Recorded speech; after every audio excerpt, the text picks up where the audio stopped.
Hi, in this lecture, we're going to go over a little bit on muscle tissue and nervous tissue.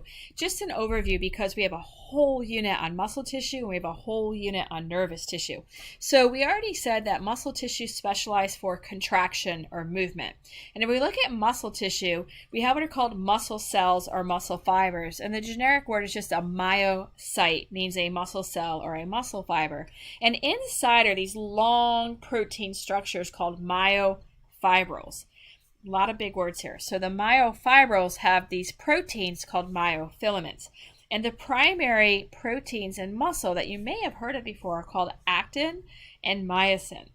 Now, muscle tissue is surrounded by connective tissue, which is called the endomysium or endomysium. And we'll be looking closer at this when we get into our muscle system.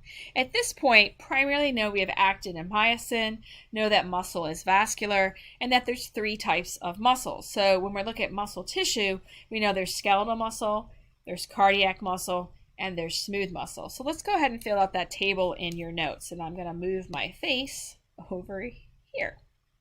Now, what do we know about skeletal muscle? Well, we know it's on your skeleton. So when you flex and make muscles, that's why it's called skeletal muscle. So that's a location. It is the largest of all the muscles, and it's striated. Striated means it looks striped. In fact, those stripes are actin and myosin. The thick one is the myosin, and those thin lines are actin. Now, we know it's also long and cylinder shaped. So this muscle is very, very, very long. Runs all the way through. It's cylinder. And we also know that it has many nuclei. So it's multinucleate. It's so big it needs lots of nuclei. Now, skeletal muscle is voluntary. You choose to move it when you want to move it. And something cool about skeletal muscle is it can work both anaerobically and aerobically. It's the only type of muscle that can work anaerobically pretty darn well. Think about when you need to sprint or lift weights fast. Now, cardiac muscle, as the name tells you, is found in the heart. So it's your cardiac muscle. And when we look at this muscle, though, as far as its appearance, it is striated. You can definitely see that it looks striped, but it's branching. So we usually say it's short, fat, and branched. Not a very nice description, but that's how we describe it. It's involuntary. You can't say, heart rate, go to 107, right? You don't control your heart rate. You can relax and to some extent, right, and slow it down, but you don't control it. You don't have to sit here thinking heartbeat, heartbeat, heartbeat, right? As far as the nuclei, it only has one. But it has some specializations. You'll see these lines between the cells. They're called intercalated disc, and they're a special gap junction. We talked about gap junction a couple lectures ago. That allows for the rapid flow of ions from cell to cell so the heart can work as a unit. They have cardiocytes, which is just called a cardiac muscle cell. You'll see a cardiocyte, or you'll see it called a cardiomyocyte. Same thing. And what's interesting is that these muscles depolarize on their own. So your skeletal muscle, your brain has to tell it to contract, but cardiac muscle beats on its own. So if I cut the nerves to your heart, it would keep beating. And then smooth muscle is found in organs and blood vessels. It is long and oval shaped. It is not striated. So it has actin and myosin, but it's arranged a little differently so it doesn't look striped or striated. That's why it's called smooth muscle. It's involuntary. You don't control it.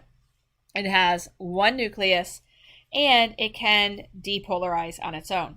So at this point, just know basic comparison, contrast. They're all similar. They're all specialized for movement. They all have those actin and myosin. I have sarcomere in your notes. The actin and myosin are arranged in a sarcomere. That's just how they're arranged. You don't necessarily need to know that yet. And they also need calcium in order to contract. So that's all we're saying about muscle right now, because like I said, we got a whole unit. All right, nervous tissue, again, just an overview because that's a unit coming later. So nervous tissue, obviously it's in your brain, your spinal cord, your nerves. If we look at nervous tissue, there's two types of cells. There's the neuron. Those are the cells that communicate. They transmit nerve impulses, and they talk to each other and control everything in your body. Now, the neurons are usually amitotic. They can't replicate. Neuroglial cells, you can say neuroglial or neuroglial, they're much more abundant than the neurons. They do not conduct impulses. However, they support and take care of the neurons. So if you look at a neuron, I know you've seen pictures of a neuron before. So they're fairly new, a lot of neurons. They say that if you go outside on a night and look at stars, that there's actually more neurons than stars in our galaxy. They're amitotic, most. There's a few we know replicate, but generally speaking, they don't make more of themselves.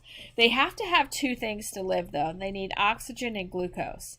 So if a lot of neurons don't replicate, then, they got to live a long time. People can live 100 years, right? So if you're living for 100 years, your neurons are 100 years old. So as long as you take care of them, right? Give them oxygen and give them glucose, they're going to live a very, very long time. Now, neurons have three parts. At this point, just know there's a dendrite, something called a cell body, and an axon. And if you've seen a picture of a neuron, the dendrites are all these extensions that you'll see sticking off. That's the input area. So when communication occurs, the impulse comes into the dendrite. The dendrite sends it into the cell body. So the cell body has the organelles. So it has the nucleus, it has all the essential organelles in the cell. It has a special group of organelles called Nissl bodies.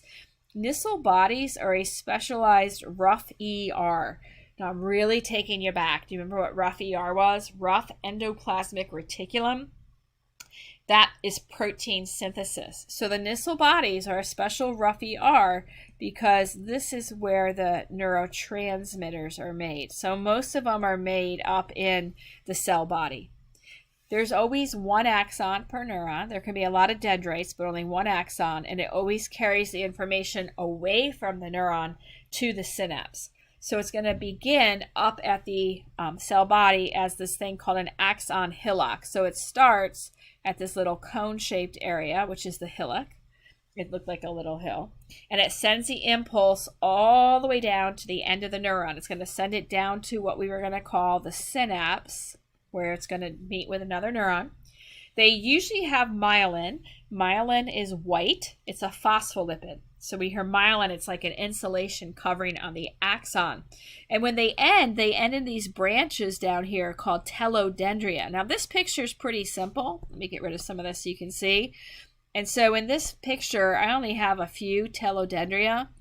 Just know that a typical neuron will have 10,000 telodendria. So they're highly, highly branched. And at the end of each telodendria is a little knobby thing.